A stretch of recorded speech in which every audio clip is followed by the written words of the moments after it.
जय Hind. Welcome to today exam classes. दोस्तों आज के इस वीडियो में हम रीट भर्ती परीक्षा और आरपीएससी सेकंड ग्रेड भर्ती परीक्षा 2022 के लिए राजस्थान करंट अफेयर सहित कुछ मोस्ट इंपॉर्टेंट क्वेश्चन आंसर याद करेंगे जो आपके रीट भर्ती परीक्षा और आरपीएससी सेकंड ग्रेड की परीक्षा के नए पाठ्यक्रम पर आधारित हैं। अगर दोस्तों आप भी रीट और आरपीएससी सेकंड ग्रेड भर्ती परीक्षा की तैयारी कर रहे हैं तो इस वीडियो को लास्ट तक जरूर देखें और इन सभी राजस्थान के करंट अफेयर सहित कुछ मोस्ट इंपॉर्टेंट क्वेश्चन आंसर को जरूर याद करें, क्योंकि दोस्तों ये सभी क्वेश्चन है जो आपके रीट भर्ती परीक्षा और आरपीएससी सेकंड ग्रेड भर्ती परीक्षा के लिए काफ़ी मोस्ट इंपॉर्टेंट क्वेश्चन आंसर हैं। इसलिए इन सभी क्वेश्चनों को आप जरूर याद करें और इस वीडियो में 2 क्वेश्चन अभ्यास के तौर पर आपसे भी पूछे गए हैं जिसका जवाब आपको कमेंट सेक्शन में लिखकर बताना है। इसलिए इस वीडियो को आप लास्ट तक जरूर देखें और इन सभी क्वेश्चनों को आप जरूर याद करें। तो चलिए देखते हैं आज का पहला क्वेश्चन। पहला क्वेश्चन है, वागड़ की मीरा कही जाने वाली गौरी बाई का जन्म राजस्थान के किस जिले में हुआ था? तो इस सवाल का सही जवाब देगा ऑप्शन है सी, यानी वागड़ की मीरा कही जाने वाली गौरी बाई हैं जिनका जन्म है वो राजस्थान के डूंगरपुर जिले में हुआ था। और कृष्ण भक्त की गौरी बाई ने अपने भजनों से लोगों को प्रभावित किया था, इसलिए इसे वागड़ की मीरा कहा जाता है। किसे? गौरी बाई को, जिनका जन्म राजस्थान के डूंगरपुर जिले में हुआ था। नेक्स्ट अगला दूसरा क्वेश्चन है, राजस्थान के कौन से क्षेत्र में चैत्र शुक्ल पंचमी को गुलाबी गणगौर मनाई जाती हैं? तो इस सवाल का सही जवाब देगा ऑप्शन बी, यानी राजस्थान के नाथद्वारा क्षेत्र में चैत्र शुक्ल पंचमी को गुलाबी गणगौर मनाई जाती हैं और इस गुलाबी गणगौर को चुनरी गणगौर भी कहा जाता है। क्या कहा जाता है गुलाबी गणगौर को? चुनरी गणगौर। और इस दिन भगवान श्री कृष्ण को चुनरी पहनाई जाती हैं, जो राजस्थान के नाथद्वारा क्षेत्र में चैत्र शुक्ल पंचमी को ये गुलाबी गणगौर मनाई जाती हैं। नेक्स्ट अगला तीसरा क्वेश्चन है, संकट चौथ के नाम से जानी जाती हैं? तो इस सवाल का सही जवाब देगा ऑप्शन है डी, यानी संकट चौथ को तिल चौथ के भी नाम से जाना जाता है, जो हर साल माघ कृष्ण चतुर्थी को ये संकट चौथ या तिल चौथ मनाई जाती हैं। अगला नेक्स्ट चौथा क्वेश्चन है, 1916 में किसके आग्रह पर विजय सिंह पथिक बिजोलिया किसान आंदोलन से जुड़े?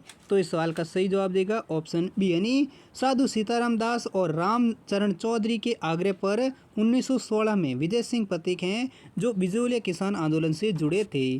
कब? 1916 में। और किसके आग्रह पर? साधु सीताराम दास। और अगर ऑप्शन में साधु सीताराम दास ना देकर रामचरण चौधरी हो तो रामचंद्र चौधरी भी ऑप्शन सही माना जाएगा। अगला नेक्स्ट क्वेश्चन पांचवा है, 1919 में विजय सिंह पथिक, रामनारायण चौधरी और हरिभाई कीकर द्वारा राजस्थान सेवा संघ की स्थापना किस स्थान पर की गई? तो इस सवाल का सही जवाब देगा ऑप्शन डी, यानी वर्धा में 1919 में विजय सिंह पथिक, रामनारायण चौधरी और हरिभाई कीकर के द्वारा राजस्थान सेवा संघ की स्थापना की गई थी। कब की गई थी राजस्थान सेवा संघ की स्थापना? 1919 में। और कहाँ पर? वर्धा में। और किसके द्वारा? विजय सिंह पथिक, रामनारायण चौधरी और हरिभाई कीकर के द्वारा। नेक्स्ट अगला छठा क्वेश्चन है, राजस्थान के किस जिले की अंतर्राष्ट्रीय सीमा सबसे अधिक हैं? तो इस सवाल का सही जवाब देगा ऑप्शन बी, यानी राजस्थान के जैसलमेर जिले की अंतर्राष्ट्रीय सीमा पाकिस्तान के साथ सबसे अधिक लगती हैं, जो 464 किलोमीटर तक इसकी सीमा लगती हैं। अगला नेक्स्ट सातवां क्वेश्चन है, पंचायती राज संस्थान में चुनाव लड़ने हेतु प्रत्याशी की निर्धारित न्यूनतम आयु सीमा क्या है? तो इस सवाल का सही जवाब देगा ऑप्शन ए, यानी पंचायती राज संस्थान में चुनाव लड़ने हेतु जो प्रत्याशी की न्यूनतम आयु है वो है 21 वर्ष की आयु, जबकि मत करने की आयु है वो है 18 वर्ष, यानी वोट डालने की आयु क्या है? 18 वर्ष। और पंचायती राज संस्थान में चुनाव लड़ने की जो उम्र है वो है 21 वर्ष। नेक्स्ट अगला आठवां क्वेश्चन है, राज्य की पहली महिला विधायक यशोदा देवी किस पार्टी की थी? तो इस सवाल का सही जवाब देगा ऑप्शन डी, यानी प्रजा समाजवादी पार्टी की राजस्थान की पहली विधायक जिनका नाम था यशोदा देवी, जो नवंबर 1953 में हुए उप चुनाव में वो जीतकर विधायक बनी थी। किस चुनाव में? उप चुनाव में। और कब? 1953 में और बांसवाड़ा से। नेक्स्ट अगला नौवां क्वेश्चन है, हाल ही में लॉन्च किए गए इंद्रधनुष 4.0 का उद्देश्य किस वर्ग के लोगों को लाभ पहुंचाना है? तो इस सवाल का सही जवाब देगा ऑप्शन बी, यानी हाल ही में राजस्थान चिकित्सा एवं चिकित्सा विभाग की ओर से जयपुर संगठन जयपुर में एक इंद्रधनुष 4.0 का एक उद्घाटन किया है, जिसका उद्देश्य है वो है बच्चे और गर्भवती महिलाओं का टीकाकरण करना। नेक्स्ट अगला 10वां क्वेश्चन है, निम्नलिखित में से कौन सा सही युग में नहीं है। तो इस सवाल का सही जवाब देगा ऑप्शन है बी, यानी बनास नदी की सहायक नदी है वो सांगी नदी नहीं है। सांगी नदी है वो लूणी नदी की सहायक नदी है, जबकि निवाज है वो काली सिंध की सहायक नदी है। माई है वो चाप नदी की सहायक नदी है। साबरमती की वाकल नदी एक सहायक नदी है, जबकि बनास नदी की सांगी नदी है वो नहीं है। सांगी नदी है वो लूणी नदी की एक सहायक नदी है। अगला नेक्स्ट 11वां क्वेश्चन है, राजसमंद जिले का गठन कब किया गया था। तो इस सवाल का सही जवाब देगा ऑप्शन ए, यानी 10 अप्रैल 1991 को उदयपुर जिले से पृथक कर राजसमंद जिले का गठन किया गया था। कब? 10 अप्रैल 1991 को। नेक्स्ट अगला 12वां क्वेश्चन है, निम्न में से कौन सा जिला बीकानेर संभाग में शामिल नहीं है। तो इस सवाल का सही जवाब देगा ऑप्शन है डी, यानी राजस्थान का नागौर जिला है जो बीकानेर संभाग में शामिल नहीं है। कौन सा जिला? नागौर जिला। और बीकानेर संभाग में कुल 4 जिले शामिल हैं, जो बीकानेर, गंगानगर, हनुमानगढ़ और चूरू जिला हैं वो शामिल हैं। और नागौर जिला किस संभाग में स्थित है, ये आप कमेंट सेक्शन में लिखकर जरूर बताइए। नेक्स्ट अगला 13वां क्वेश्चन है, राजस्थान पुलिस अकादमी की स्थापना जयपुर में किस वर्ष की गई थी। तो इस सवाल का सही जवाब देगा ऑप्शन सी, यानी साल 1975 में राजस्थान पुलिस अकादमी की स्थापना जयपुर में की गई थी। कहाँ पर की गई थी? जयपुर में। और कब? 1975 में। नेक्स्ट अगला 14वां क्वेश्चन है, पश्चिमी राजस्थान के रेतीले मैदान का कितना प्रतिशत क्षेत्र बालू का स्तूप मुक्त हैं। तो इस सवाल का सही जवाब देगा ऑप्शन ए, यानी पश्चिमी राजस्थान के रेतीले मैदान का जो प्रतिशत है वो 41.5% बालू का स्तूप मुक्त क्षेत्र हैं। कितना प्रतिशत क्षेत्र? 41.5% जो बालू का स्तूप मुक्त क्षेत्र हैं। नेक्स्ट अगला 15वां क्वेश्चन है, राजस्थान के सर्वाधिक जिलों से गुजरने वाला अक्षांश हैं। तो इस सवाल का सही जवाब देगा ऑप्शन सी, यानी राजस्थान से सर्वाधिक जिलों से 25 डिग्री उत्तरी अक्षांश गुजरने वाला अक्षांश हैं, जो राजस्थान के 10 जिलों से ये अक्षांश गुजरता हैं। कौन कौन से जिलों में? बाड़मेर, जालोर, सिरोही, पाली, चित्तौड़गढ़, भीलवाड़ा, राजसमंद, बूंदी, कोटा और 12 जिले। ये 10 जिले हैं जहाँ से 25 डिग्री उत्तरी अक्षांश गुजरता है। अगला नेक्स्ट 16वां क्वेश्चन है, चित्तौड़गढ़ दुर्ग में स्थित नौखंडा विजय स्तंभ का निर्माण किस शासक ने करवाया था। तो इस सवाल का सही जवाब देगा ऑप्शन डी, यानी महाराणा कुंभा हैं जिन्होंने चित्तौड़गढ़ दुर्ग में स्थित नौखंडा विजय स्तंभ का निर्माण करवाया था। और 1438 ईस्वी में सुल्तान मोहम्मद शाह खिलजी को परास्त करने के उपलक्ष्य में इस नौखंडा विजय स्तंभ को निर्माण करवाया था। किसने? महाराणा कुंभा ने। और कब? 1438 ईस्वी में।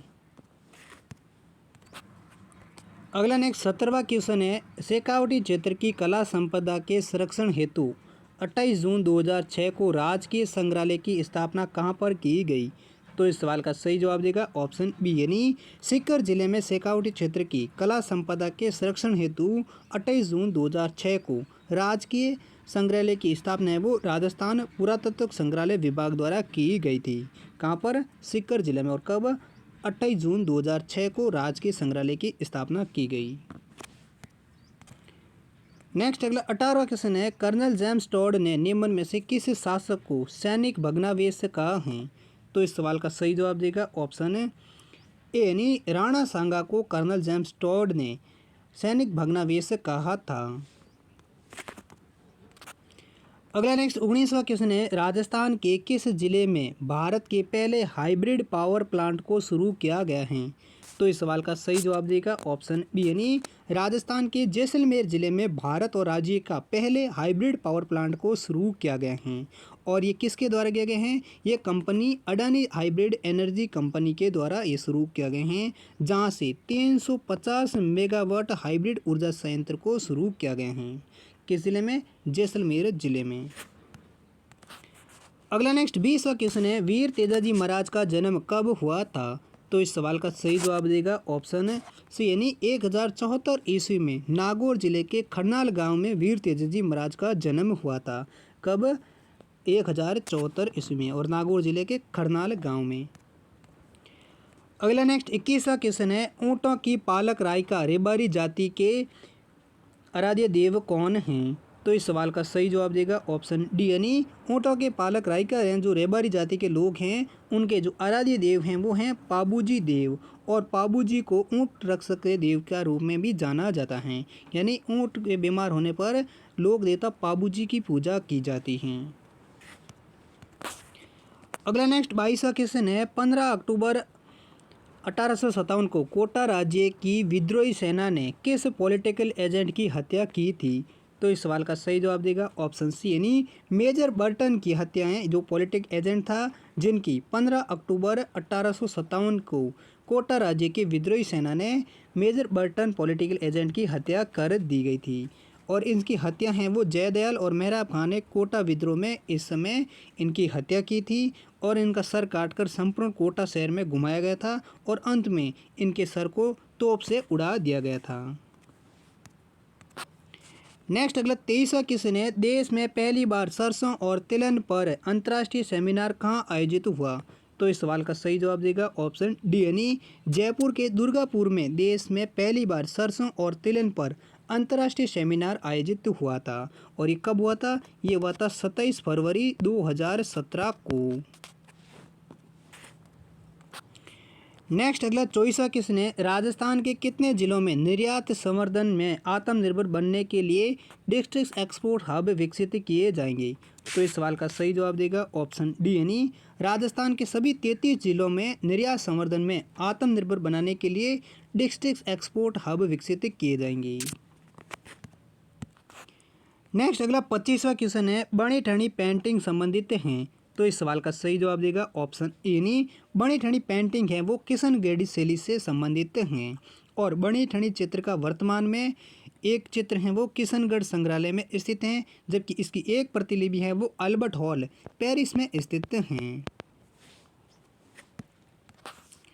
नेक्स्ट अगला 26वां क्वेश्चन है किस संभाग में लिंगानुपात राज्य के अन्य संभागों से अधिक हैं? तो इस सवाल का सही जवाब देगा ऑप्शन बी यानी राजस्थान के उदयपुर संभाग में लिंगानुपात हैं वो राज्य के अन्य संभागों से अधिक हैं। नेक्स्ट अगला 27वां क्वेश्चन है राजस्थान का वह एकमात्र दुर्ग जिसकी प्राचीर यानी दीवार 36 किलोमीटर लंबी फैली हुई है? तो इस सवाल का सही जवाब देगा ऑप्शन सी यानी चित्तौड़गढ़ दुर्ग के एकमात्र दुर्ग हैं जिसकी प्राचीर 36 किलोमीटर तक फैली हुई हैं, और यह दुर्ग खमनोर की पहाड़ियों में स्थित जहाँ से बनास नदी का उद्गम होता है वहाँ पर बना हुआ है। कहाँ पर? खमनोर की पहाड़ियाँ, जहाँ पर किस नदी का उद्गम होता है? बनास नदी का उद्गम होता है, जहाँ पर ये चित्तौड़गढ़ दुर्ग बना हुआ है। अगला नेक्स्ट 28वां क्वेश्चन है परसा कोल ब्लॉक से राजस्थान के तापीय विद्युत ग्रह के लिए अतिरिक्त कोयला मिलेगा, यह परसा ब्लॉक किस राज्य में है? तो इस सवाल का सही जवाब देगा ऑप्शन सी यानी छत्तीसगढ़ के सरगुजा स्थित परसा कोल ब्लॉक हैं वो स्थित हैं, जहां से राजस्थान के तापीय विद्युत ग्रह के लिए अतिरिक्त कोयला मिलेगा। नेक्स्ट अगला 29वां क्वेश्चन है वह प्रत्यार शासक जिसने अपने माता पिता की हत्या कर सिंहासन पर अधिकार किया था और उसे पितृहंता भी कहा जाता है? तो इस सवाल का सही जवाब देगा ऑप्शन ए यानी प्रत्यार शासक मिहिर भोज हैं जिन्होंने अपने माता पिता की हत्या कर सिंहासन पर अधिकार किया था, इसलिए उसे पितृहंता भी कहा जाता है। किसको? प्रत्यार वंश शासक मिहिर भोज को, जिनके माता पिता माँ रामभद्र की हत्या कर सिंहासन प्राप्त किया था, और ये प्रत्यार वंश का सबसे शक्तिशाली शासक भी माना जाता है। अगला नेक्स्ट 30वां क्वेश्चन है मेवाड़ में एकलिंग जी का मंदिर किसके द्वारा बनवाया गया है? तो इस सवाल का सही जवाब देगा ऑप्शन सी यानी मेवाड़ में गुहिल वंश के संस्थापक बप्पा रावल हैं जिन्होंने एकलिंग जी मंदिर को बनवाया था। किसने? बप्पा रावल ने, जो किस वंश के संस्थापक थे? गुहिल वंश के संस्थापक थे। नेक्स्ट अगला 31वां क्वेश्चन है राजस्थान में किसके द्वारा पशु गणना संपादित की जाती हैं? तो इस सवाल का सही जवाब देगा ऑप्शन बी यानी राजस्थान में राजस्व मंडल अजमेर के द्वारा पशु मंडल या पशु गणना संपादित की जाती हैं। किसके द्वारा? राजस्व मंडल, जिसका मुख्यालय कहाँ पर है? अजमेर में है। नेक्स्ट अगला 32वां क्वेश्चन है राजस्थान से कितने व्यक्तियों को साल 2022 में पद्म पुरस्कार से सम्मानित किया गया है? तो इस सवाल का सही जवाब देगा ऑप्शन बी, यानी राजस्थान से 5 व्यक्तियों को साल 2022 में पद्म पुरस्कार से सम्मानित किया गया है। नेक्स्ट अगला 33वां क्वेश्चन है, मोमल किस चित्रकला शैली की प्रमुख चित्र हैं? तो इस सवाल का सही जवाब देगा ऑप्शन सी, यानी मोमल है वो जैसलमेर चित्रकला शैली की एक प्रमुख चित्र हैं। और जैसलमेर चित्रकला का जो स्वर्ण काल है वो अक्के सिंह भाटी का समय है वो जैसलमेर चित्रकला का स्वर्ण काल था। किसका? अक्के सिंह भाटी का। नेक्स्ट अगला 34वां क्वेश्चन है, राजस्थान में भैंस अनुसंधान एवं प्रजनन केंद्र कहाँ स्थित हैं? तो इस सवाल का सही जवाब देगा ऑप्शन बी, यानी वल्लभनगर उदयपुर में राजस्थान में भैंस अनुसंधान एवं प्रजनन केंद्र स्थित हैं। अगला नेक्स्ट 35वां क्वेश्चन है, देश का तीसरा सर्वोच्च नागरिक पुरस्कार पद्म भूषण प्राप्त करने वाले पहले पैरा एथलीट कौन बने हैं? तो इस सवाल का सही जवाब देगा ऑप्शन बी, यानी राजस्थान के शेखावट क्षेत्र चूरू जिले के रहने वाले देवेंद्र जाजरिया हैं वो देश के तीसरा सर्वोच्च नागरिक पुरस्कार पद्म भूषण प्राप्त करने वाले पहले पैरा एथलीट बने हैं। कौन? देवेंद्र जाजरिया। नेक्स्ट अगला 36वां क्वेश्चन है, उदयपुर जिले में निम्न में से कौन सा बांध स्थित नहीं है? तो इस सवाल का सही जवाब देगा ऑप्शन बी, यानी अजीत सागर बांध है वो उदयपुर जिले में स्थित बांध नहीं है, जबकि अजीत सागर बांध है वो राजस्थान के झुंझुनू जिले में स्थित एक बांध है। जबकि स्वरूप सागर बांध उदयपुर जिले में, उदय सागर भी उदयपुर में और सोम कादगर ये भी उदयपुर जिले में स्थित हैं, जबकि अजीत सागर झुंझुनू जिले में स्थित एक बांध है। नेक्स्ट अगला 37वां क्वेश्चन है, राजस्थान का प्रथम भालू अभ्यारण्य कहाँ विकसित किया गया है? तो इस सवाल का सही जवाब देगा ऑप्शन है बी, यानी सोंडा माता अभ्यारण्य में जालोर और नागौर जिले में स्थित हैं, जहां पर राजस्थान का प्रथम भालू अभ्यारण्य विकसित किया गया था। और ये राज्य सरकार द्वारा 20 जुलाई साल 2010 में इसको विकसित किया गया था। नेक्स्ट अगला 38वां क्वेश्चन है, जवाहर सागर बांध किस वर्ष में निर्मित पिकअप बांध हैं? तो इस सवाल का सही जवाब देगा ऑप्शन सी, यानी जवाहर सागर बांध है जो 1972 में निर्मित एक पिकअप बांध है। और दोस्तों जवाहर सागर बांध किस जिला में बना हुआ है ये आप कमेंट सेक्शन में लिखकर जरूर बताइए। अगला नेक्स्ट 39वां क्वेश्चन है, राजस्थान राज्य महिला आयोग का गठन कब और कहाँ किया गया है? तो इस सवाल का सही जवाब देगा ऑप्शन ए, यानी साल 1999 में जयपुर में राजस्थान राज्य महिला आयोग का गठन किया गया था। कब? 1999 और कहाँ पर? जयपुर में। अगला नेक्स्ट अंतिम 40वां क्वेश्चन है, अंतिम हिंदू सम्राट पृथ्वीराज चौहान का संबंध किस दुर्ग से है? तो दोस्तों इस सवाल का सही जवाब कौन सा है ये आप कमेंट सेक्शन में लिखकर जरूर बताइए। ऑप्शन है अजमेर दुर्ग, तारागढ़ दुर्ग, सिवाना का दुर्ग या जयगढ़ दुर्ग। इन चारों ऑप्शनों में से कौन सा ऑप्शन सही है जो पृथ्वीराज चौहान का संबंध है ये आप कमेंट सेक्शन में लिखकर जरूर बताइए। तो दोस्तों ये थे राजस्थान के 40 मोस्ट इंपॉर्टेंट क्वेश्चन आंसर जो आपके REET, VDO mains, forest guard, lab assistant, RPSC second grade जैसे एग्जाम के नए सिलेबस पर आधारित थे। उम्मीद करता हूँ ये सभी क्वेश्चन आपको अच्छे से याद हो गए होंगे। अगर याद हो गए तो इस वीडियो को लाइक जरूर करें, चैनल पर पहली बार है तो चैनल को भी ज़रूर सब्सक्राइब कर लीजिए। और दोस्तों इन सभी क्वेश्चनों का PDF है ये हम आपको टेलीग्राम ग्रुप पर उपलब्ध करवा देंगे, जिसका लिंक आपको हमारी इस वीडियो की डिस्क्रिप्शन में मिल जाएगा, जहां से आप टेलीग्राम ग्रुप को ज्वाइन कर सकते हैं और इन सभी क्वेश्चनों का PDF भी डाउनलोड कर सकते हैं। और हम मिलते हैं अगली वीडियो के साथ, तब तक के लिए जय हिंद, वंदे मातरम।